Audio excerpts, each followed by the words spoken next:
Welcome back, everyone, to another thrilling conversation on the cutting-edge realms of technology and AI. Today, we're delving further into the groundbreaking ideas from the book, The Fourth Industrial Revolution and 100 Years of AI by Dr. Alok Aggarwal. In our last discussion, we explored the various types of robots, the challenges they face, their wide-ranging applications, and how AI is revolutionizing their potential.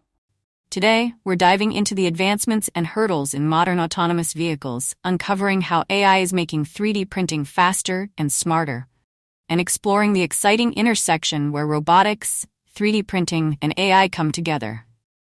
Remember those futuristic dreams we all had as kids? Like flying cars all over the place and robots doing our chores? Totally. Well, one of those dreams is driverless cars.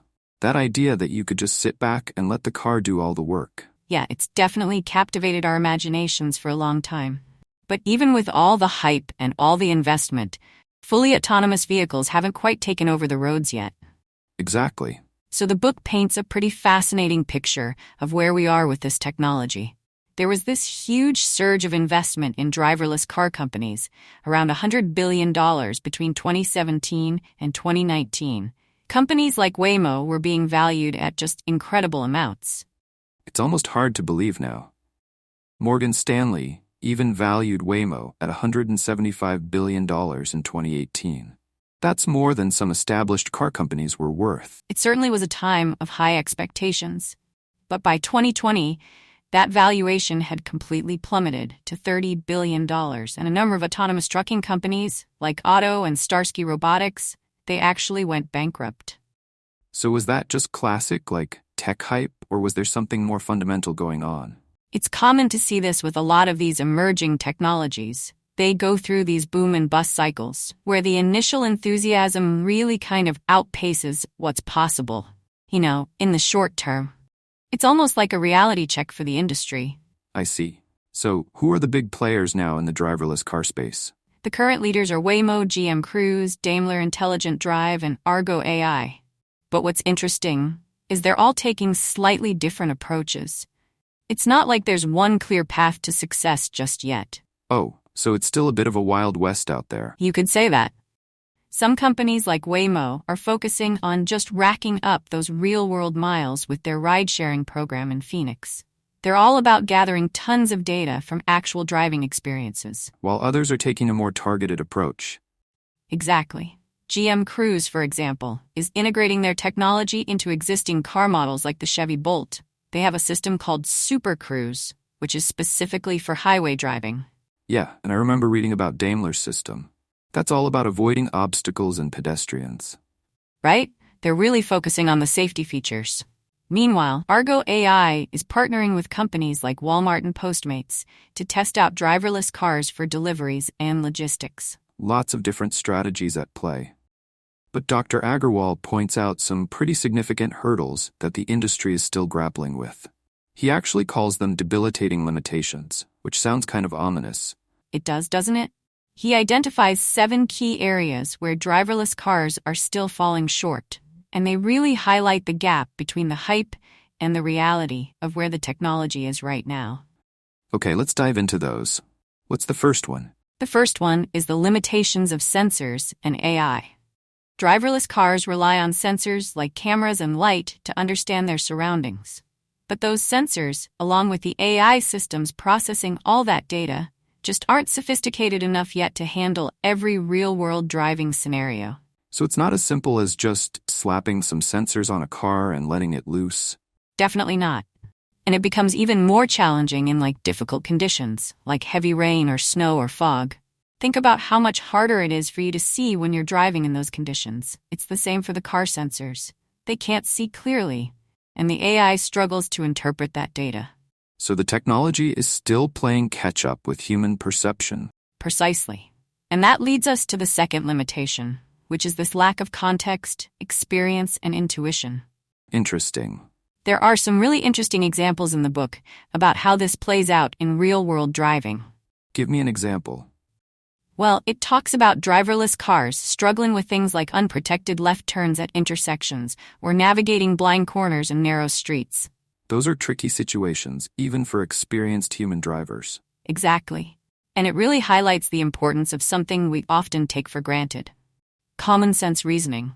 Humans have years of driving experience to draw on, right? Which allows us to anticipate potential hazards and make a split-second decision. Current AI systems just aren't there yet. I see what you mean. It's like the AI is missing that gut feeling that tells us when something isn't quite right. Exactly. Okay, so we've got sensors and AI struggling to keep up, and this lack of common sense in these driverless systems. What's the third limitation that's holding them back? So this one's more of a logistical headache than a technological one. It's the whole issue of creating and maintaining maps for these cars. I can imagine that's no easy feat. It's not like they can just use Google Maps, right? Definitely not. Driverless cars need super detailed 3D maps of their operating areas. Imagine your GPS, but with 3D details so precise that it can distinguish between a curb and a sidewalk. That's incredible. How do they even create those maps? So they use a technology called LiDAR, which stands for light detection and ranging. It basically creates a 3D point cloud of the environment. But here's the catch. Each element in that point cloud, roads, sidewalks, trees, and signs, has to be manually classified by humans. It must be an incredibly time-consuming and expensive process. Even after all that effort, the maps still need to be constantly updated. I mean, roads, construction happens. New buildings pop up all the time. Yeah, it's a never-ending cycle of mapping and remapping. And that's a huge barrier to widespread adoption. I can see that. It's just not practical to create and maintain these hyper-detailed maps for every single road in every city and town. So even if we solve the technological challenges, we still got this massive logistical hurdle to overcome. But let's move on to limitation number 4, which is user skepticism. A lot of people are still pretty hesitant to trust a car that drives itself. It's understandable. It's a big leap of faith to put your life in the hands of a machine. A survey back in March 2020 found that 48% of people said they would never ride in a driverless car. That's a lot. And another 21% weren't sure. Those are pretty striking numbers. Yeah, I have to admit, even I get a little nervous thinking about riding in a fully autonomous vehicle. It's like, who do I yell at if something goes wrong? I think that's a very natural reaction. This kind of leads us to the next couple of limitations, which are all about the legal and societal hurdles that driverless cars face. Okay, let's unpack those. All right, what's the first one? Well, there's the whole issue of regulatory uncertainty. Governments around the world are still trying to figure out how to regulate these vehicles. Yeah, it's a brand new legal landscape. California has this pilot program for driverless cars, but the regulations are pretty strict. Companies can't charge passengers for rides, and every car has to have a remote safety operator ready to take control if needed. So is it even really driverless if there's someone remotely controlling the car? It's a great question, and it kind of highlights all those legal gray areas that still exist. The line between driverless and remote controlled gets pretty blurry. And then there's the whole question of insurance, right? Our current insurance models are built around human drivers. Exactly. With driverless cars, it gets much more complicated. You've got the car manufacturer, the sensor providers, the AI developers. Determining liability in an accident becomes a real headache. It's like a legal minefield. Whose fault is it if the AI makes a mistake? The company that made the car, the software developer, or the sensor manufacturer? It's a tangled web, for sure. And until we have clear legal frameworks and insurance models that address all these unique challenges, widespread adoption is going to be slow. For sure, it sounds like we're still very much in the early stages of figuring all this out. But let's move on to the final limitation that the book discusses, which is cybersecurity risks. Right? This is a concern with any internet-connected device, right? But it's especially critical with the driverless cars. I mean, they're essentially computers on wheels. And if someone can hack into a computer, they could theoretically hack into a car. Unfortunately, yes, and the consequences could be devastating. Imagine a hacker taking control of a driverless car and causing an accident. That's a scary thought. It is. Is that a realistic threat, or is that just something out of a sci-fi movie? It's definitely a real concern. The book mentions an incident from 2015 where researchers remotely controlled a Jeep SUV's speed and steering. Wow. Through a vulnerability in the firmware update system, And as driverless cars become more complex and connected, the potential for malicious attacks is only going to increase. That's why robust cybersecurity is absolutely crucial to ensure passenger safety. Okay, so we've covered a lot of ground here. We have talked about the initial hype cycle, right? The different approaches being taken by the leading companies, and these 7 major limitations that are still holding driverless cars back. Yeah, it's a pretty complex picture, isn't it? It is, yeah. But despite all these challenges, there's still enormous potential for this technology to transform transportation. We are now going to be diving into the world of 3D printing. What is it being used for right now, and what are the possibilities, for the future? Like, where could this be going? Yeah, I think the future of 3D printing is particularly interesting. People have been talking about it for 4 decades now, right? This idea of being able to just print anything, from your home or from, a small business, and we're getting closer and closer to that. So I think it's really interesting to sort of take stock of where we're at and look ahead. Exactly. And, a lot of people think that this is like a brand new technology, but it's not as new as you think. Yeah, it's been around for a while. It goes all the way back to 1981. Yeah, Hideo Kodama, I think, was the first person to really, come up with this idea of additive manufacturing, which is, another name for 3D printing. And basically, as opposed to sort of traditional manufacturing where you're taking material away, you're carving something out of wood or, shaping metal, this is really about adding material layer by layer to build something up. So how does it work? It sounds like magic. How do you go from, just a design on a computer screen to an actual physical object? Yeah, well, so you need a 3D model. So you use computer-aided design software, or CAD, and you create this 3D model of whatever you want to print. And then that model is sliced up basically by software into all these very thin layers. And then that information is sent to the 3D printer, which basically just deposits material, whatever that material may be, layer by layer by layer. There are a lot of different 3D printing technologies out there. Oh, really? Yeah, but that's the basic idea. The materials you can use vary quite a bit as well, It started with plastics, and that's still probably the most common material used in 3D printing. But now you can print in metal, you can print in concrete. There are people working on printing in, ceramics, glass. There's a whole range of materials that can be used. Wow. And so what are some of the things that it's actually being used for now? Like, what are some real-world examples of how this technology is being applied today? All right, prosthetics, that's a big one. Right now, there are companies like Limitless Solutions and the Biomechanical Robotics Group that are creating 3D printed limbs for people who have lost limbs. That's a really incredible application. There's a company called Nova Beans that's actually printing 3D ears. They take, a scan of your ear and they can print a prosthetic ear for you. It's really incredible the things that are being done in the medical field with 3D printing. But then there's also, sort of the more, everyday consumer products, right? Like you can print jewelry, you can print toys, there are people printing Nerf gun, accessories and stuff like that, which is kind of fun. That's awesome. So there's a whole range. So it sounds like it's being used for both really practical things, like, helping people with missing limbs, but then also just, kind of fun stuff too. Yeah, absolutely. I think that's one of the really exciting things about it. It's got this really broad range of applications. And, one area where it's starting to be used more and more is in construction. Oh, really? So we're talking like full-scale buildings. Yeah. So the U.S. Department of Defense, for example, is partnering with a construction company to build 3 5,700-square-foot barracks on Fort Bliss, Texas, using 3D printing, and they're using this special type of high-strength concrete called lavacrete. And the idea is, you can automate a lot of the construction process by using 3D printing.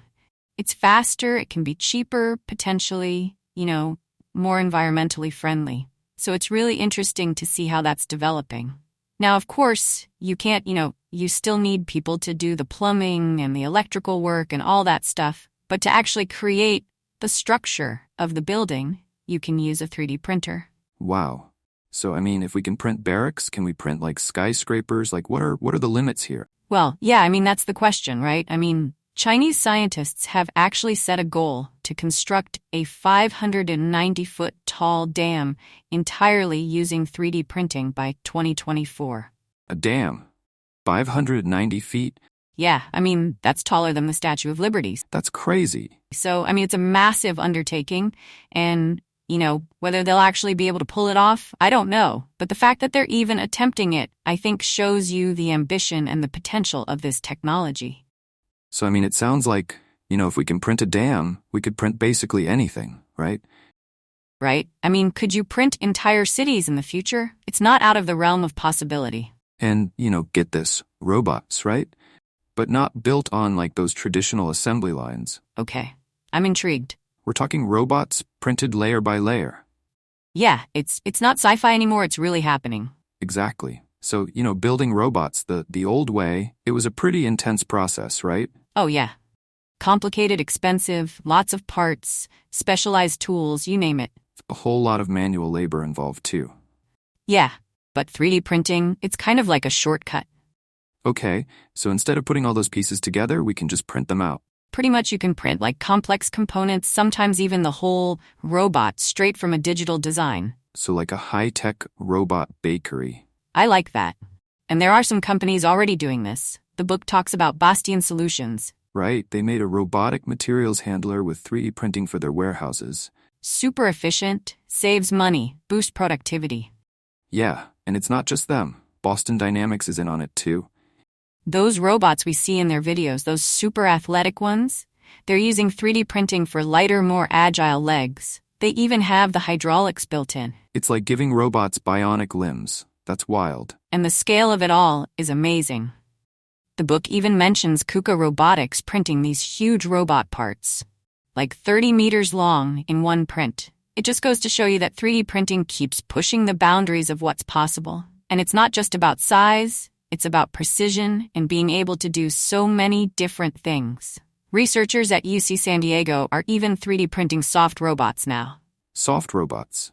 Okay, hold on. We're talking robots that like mimic muscles and tendons. What's the advantage of making a robot soft? Well, think about it.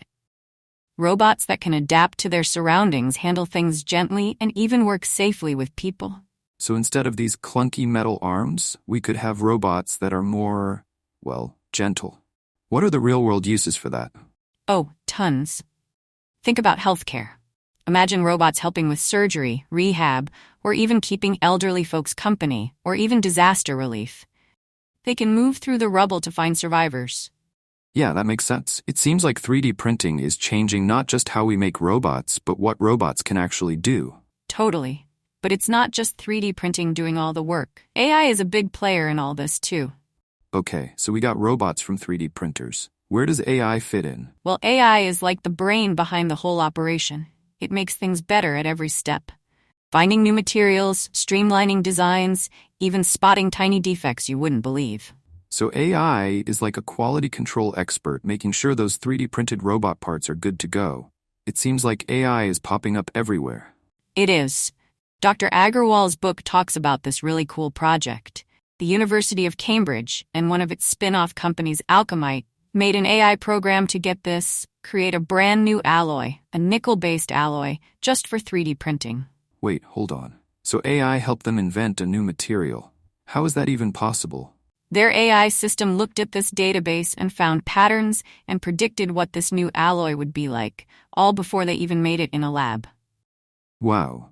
So instead of like years of experiments, they used AI to speed things up. I bet that saved a ton of money. Absolutely. The book says they saved millions on research. But AI can do even more, like making the whole design process smoother before you even start printing. You mean that AI is helping design the robots themselves? Exactly. Imagine this. Manufacturers say what they want, the size, the weight, and what the robot should do, and AI uses something called generative design to come up with the best design possible. Generative design. What does that mean? Basically, it's AI exploring tons of different designs based on what the manufacturer wants.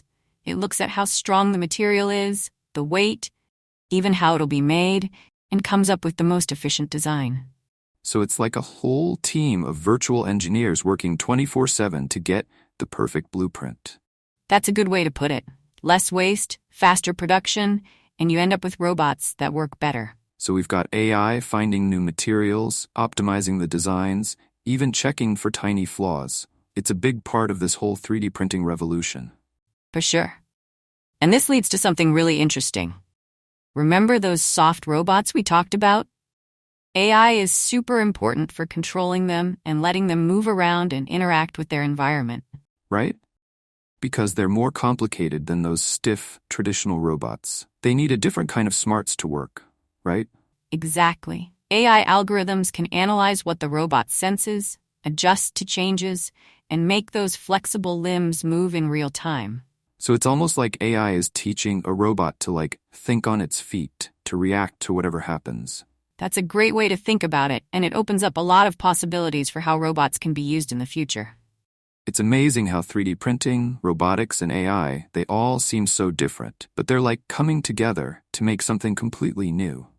Yeah, like puzzle pieces finally clicking into place. Exactly. And it's changing everything. Not just how we make robots, but what a robot even is. Right? So as we wrap up our deep dive, is there one big takeaway you want our listeners to walk away with? I think it's that the future of robotics isn't just about making bigger, stronger machines. It's about making robots that can adapt, learn, and be a bigger part of our lives in ways we haven't even thought of yet. It's not about robots replacing us. It's about them working with us, helping us do things better and solve those really tough problems. Exactly.